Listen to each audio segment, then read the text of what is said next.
Few can observe your thoughts. Who is doing the observing? So before we begin today, I'd like you to do something very simple. The next time you look up at the sky, watch the clouds. Some drift by so quickly, they're gone almost as soon as you notice them. And others, they seem to hang in the sky almost as if they're tied there by an invisible string. Now let me ask you something. Have you ever noticed that your thoughts are very much like those clouds? Some thoughts appear for a moment and disappear just as quickly. And others, they stay with us for hours, sometimes days, sometimes years. Have you ever stopped to wonder where they come from? Where does an idea come from? Think about electricity. Before it existed in the world, someone had to imagine it. Now, most people would say Thomas Edison invented electricity, but did he? Or did he receive an idea? Because before there was a blueprint, before there was a machine, before there was a light bulb, there was simply a thought. And where did that thought come from? Some people call it God. Some call it infinite intelligence. Some call it the divine mind. Some call it the universe. The name isn't what really matters. What matters is recognizing that ideas seem to come to us before they exist in the physical world. That makes me wonder. If ideas can arrive, perhaps thoughts aren't something we manufacture every moment. Perhaps many of them simply pass through our awareness, just like clouds. And that changes everything. Because if thoughts are like clouds, then maybe we don't have to chase every one of them. We don't have to believe every one of them. And we certainly don't have to become every one of them. Let's imagine I suddenly have the thought that I'm overweight. Because that thought appeared, does it automatically make it true? Of course not. It's simply a thought. Now imagine I have another thought.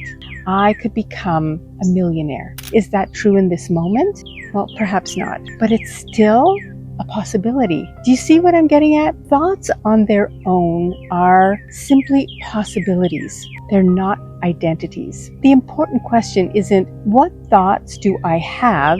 The important question is, which thoughts do I choose to give my attention to? Because attention is powerful. Whatever we repeatedly return to begins shaping the way we see ourselves, the way we make decisions, the actions that we take, and eventually the life we experience. Not because one random thought created our reality, but because repeated focus slowly becomes belief, and belief influences behavior.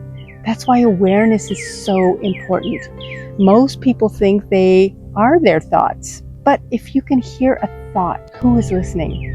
If a voice says, "You're not enough," who heard that sentence? If a thought says, "You'll never succeed," who noticed it? There is something within you that quietly observes every thought that comes and goes. That observer doesn't rush. It doesn't panic. It simply notices.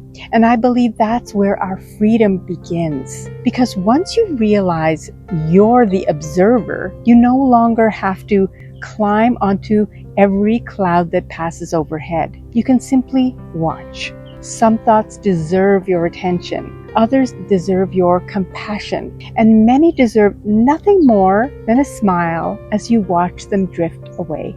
So today's awareness practice. Today, I want you to imagine that your mind is the sky, and every thought that appears is simply another cloud. So for 5 minutes, don't try to stop your thought. Don't argue with them. Don't judge them. Just watch. When a thought comes, quietly say to yourself, "There's another cloud," then let it pass. Notice how some disappear almost immediately. Notice how others try to convince you to follow them. But remember, you don't have to climb onto every cloud. You are the sky. The clouds simply pass through. So before you leave today, ask yourself these 3 questions. What became clear to me today? What can I practice today?